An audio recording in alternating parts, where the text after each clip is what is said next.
top five quarterbacks facing the most pressure in 2022. Number 5, Cade McNamara, Michigan. He's got a younger guy nipping at his heels. Has to, the expectations in Ann Arbor is that you repeat what you did last year, which is beat Ohio State, win the Big Ten, and get to the playoff.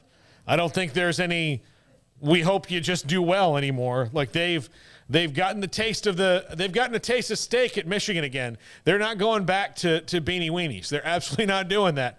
They tasted the steak. They thumped Ohio State last year. That is in their system. That's a lot of pressure for Cade McNamara. I think he can handle it, but I think there's a lot of pressure in Michigan to repeat what they did last year. Well, hey, man, if you're talking about titles and winning and all that, there's going to be pressure. Yeah. So, I mean, if you don't want that, then go to some other school that's not Michigan and compete there and don't worry about wins and losses. So, I mean, you're either built for it or you're not. He was built for it last year. He should only be more built for it this year. But, yeah, he's got to win the quarterback job first. I mean, I would think he does, but, apparently it's still close, and then again, we don't really know what that even means. That could be intentional because they used both last year, and to great success. But that could be intentional because you just don't want to name a guy, or like every staff does it kind of differently. We've seen like every scenario at Baylor at this point over the years, and so yeah, I'm curious to see what that final call is. But yeah, absolutely, there's a ton of pressure on his shoulders, on Harbaugh's shoulders, on the Wolverines as a whole. Like this is what you've been wanting. You beat the Bucks, and now the spotlight's back on you. So.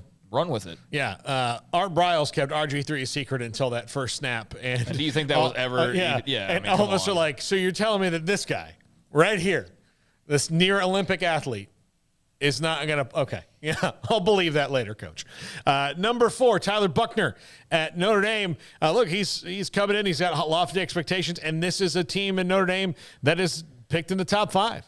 People expect them to contend. They expect to contend. They want to get over the hump and actually win a playoff game, a bowl game, and in the national championship. And he's the guy that's now charged with leading them to do that. More athletic than Jack Cohn, and we heard Christian McCollum earlier. But I think, especially Marcus Freeman's first year to show that there's no drop-off from Brian Kelly. There's always heat in South Bend anyway.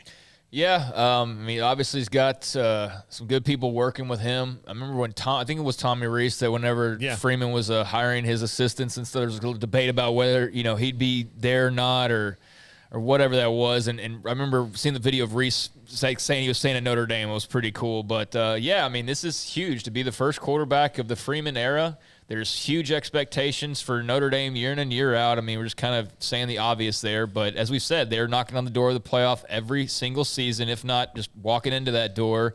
And that's going to be, expected to continue. And I don't think that even with it being a first year for Marcus Freeman that people are assuming they're just going to take some giant step backwards either. I don't know that. I do think there will be some allowance for hey, he is a first-year head coach. Like, there are probably going to be some mistakes made to hopefully not large degrees. But, yeah, obviously, you're Notre Dame. You're a first-year head coach. You've had a lot of the flash and the attention of the offseason, and now it's time to go play. So, absolutely, Tyler Buchner's got some shine and some pressure on his shoulders. Yeah, number 3, Casey Thompson.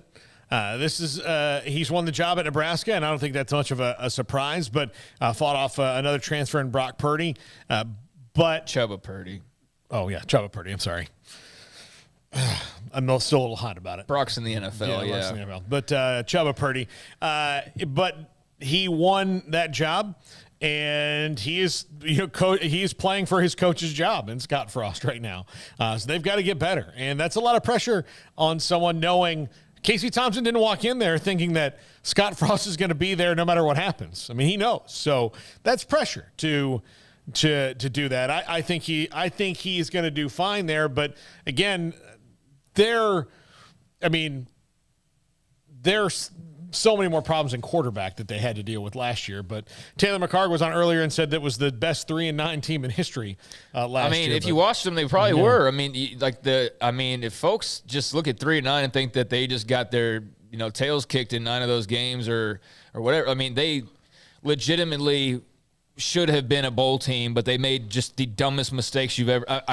It was yakety sax on a college football field. If you were to make the soundtrack for Nebraska football in 2021, it would be yakety sax. It was embarrassing how they managed to lose games. Casey Thompson, I think, is a good player. I definitely see why Texas felt like they could do better, though, and especially with all the quarterbacks they're now lining up, why they felt that Casey Thompson did a good enough job, but like, hey, we got other options here.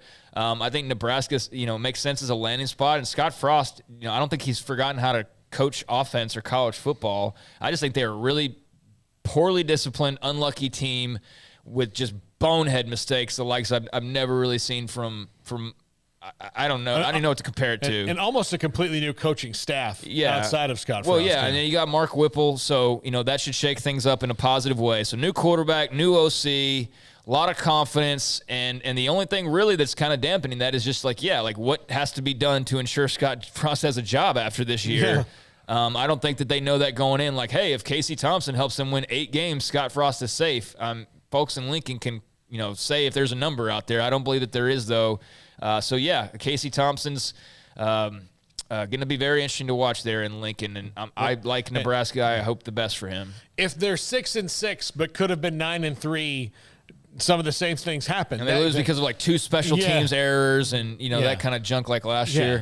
Yeah. I mean, it's 6-6 and they're better in every aspect of the game. Then you probably keep Scott Frost because they're trending in the right way. Sure. But 6-6 and they still lose games the same way, then you may have to just move on. At number 2, DJ Uiagalelei has got Cade Klubnik nipping at his heels. And even though that's a true freshman, Dabo Swinney has never been afraid to play a true freshman before. Deshaun Watson played as a true freshman. Trevor Lawrence played as a true freshman. So DJ Uiagalelei, when Trevor Lawrence was out with COVID, played as a true freshman. He's not afraid to play a freshman, especially if the starter is not doing well. So if DJ continues on the path that they were on last year, where his play was 16 touchdowns, 11 interceptions, that's not a good TD to INT ratio no matter how you slice it. Now, if the offensive line is better, I would say that gets, significantly better. But if he's the problem, Dabo will pull the trigger, no doubt. Yeah, and I got to go catch a Randy here pretty soon. But, yes, DJ Uiagalelei, he's fighting off Klubnik. I think that's pretty clear, and I don't think he's shown anything to make us think that he's, going to just keep that job no matter what. So, yeah, I think of anybody who's feeling that breath on the back of their neck, it's him right there at the top of the list of anybody in college football right now. Yeah. I'm sure there will be some leeway given, but, yeah, ultimately, that dude's right behind you. Yeah. At number 1, this is kind of obvious, Quinn Ewers. This kid has stepped into the pressure cooker, and I'll just say it, just please be good. Please don't be the reason. I don't know, man. Him being the opposite of good would probably be the funnest, most ridiculous thing to talk about for weeks on end. But, for his sake. For your sake, please be good. We're in this loop with Texas. I would like to at least move the conversation, even though, again, if you watch the show enough, you know that you've got 3 hosts that grew up not as fans of that university, but I just want the loop to stop. I don't really care either way.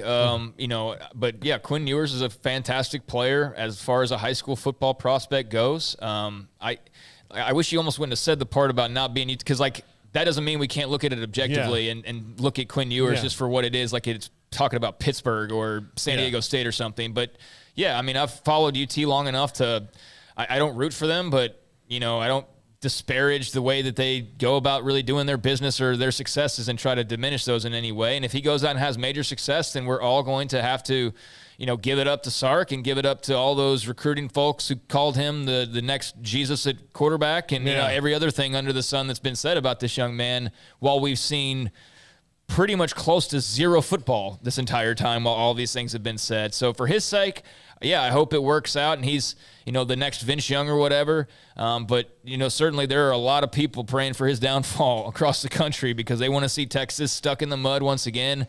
And they would really be stuck in the mud if this, big quarterback prospect we've been hearing about so often is Garrett Gilbert rather than Colt McCoy. But, we will see. We will see soon enough, thankfully. We will see soon enough after all this offseason talk. Yeah, absolutely. Absolutely. I'm curious to see what he will do to the offense. I really am legitimately on the football field. Their passing game is going to be exceptionally improved. I mean, it's going to open things up for Bijan and Roschon Johnson once he gets healthy, and you'll be able to have some fun in a variety of different ways with a quarterback with a golden arm and some intangibles that obviously made him a 5-star and one of the top quarterbacks in the country. That quarterback factory like Ohio State wanted him as badly as they did, and he apparently is getting NIL deals before anybody really. Yeah. Or it was like the head of the line as far as that goes. But no, great arm. A lot of QB folks, evaluators, say nothing but great things about him. But yeah, throwing him into the fire of college football and finally seeing how he responds to that, that's what we all want to see. And we have to keep in mind too, he's a freshman. To what extent people give him that leeway, I'm going to give him some. But I also know that I didn't hear all this talk to just watch him go have your average freshman year. Yeah. There better be something to that, some spark or some fire there, and I'm sure we will see that soon enough. All right, that's going to do it for us.